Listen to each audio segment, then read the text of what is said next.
The Science of Mind by Ernest Holmes. Read by Michelle Ingalls.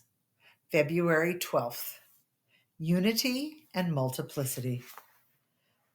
The stuff out of which our bodies are made is the same etheric substance from which all things are made. The one mind conceives all things. From unity, which is the one back of all things, through the one law, which is the medium of all action, multiplicity is manifested. But the many never contradict the unity of the whole. When we realize that we are dealing with an infinite intelligence and with an infinite law within this intelligence, we see that no limit should be placed upon the creative principle. Could we understand absolute causation? We should perceive it to be pure intelligence operating through perfect law and producing effects which live and have their being not by virtue of an isolated life, but by reason of a universal unity which permeates all things.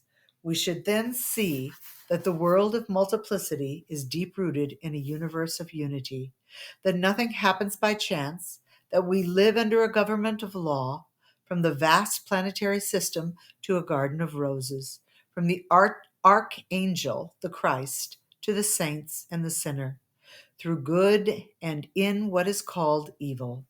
Through cosmic activities and in human destinies, we behold the vast objective panorama of invisible but adequate subjective causes.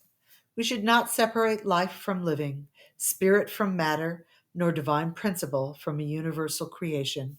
God is all in all. That is, God is and is in everything. The gardener finds a divine idea concealed in the seed. Loosed into the action, this idea produces a plant. The geologist finds the imprint of invisible forces in the rock.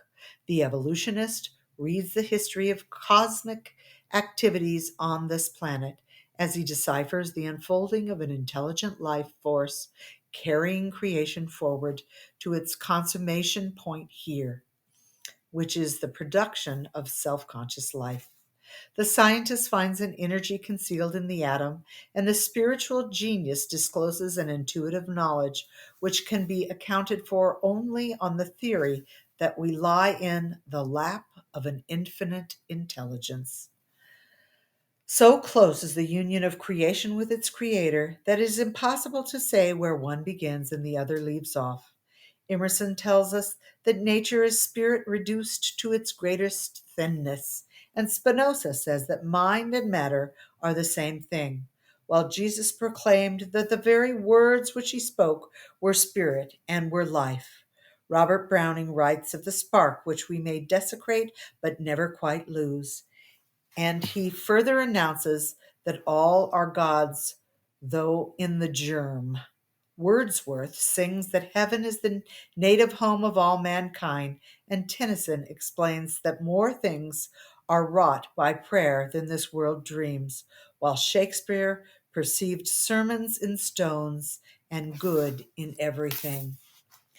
We are on the verge of disclosing a spiritual universe and will ultimately conclude that what we call this physical universe is a spontaneous emergence through evolution of inner forces which cannot be explained, but which must be accepted.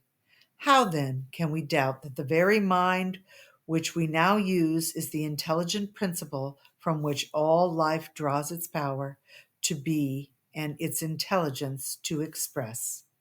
The furtherance of evolution depends upon our ability to sense a unity with nature and her forces.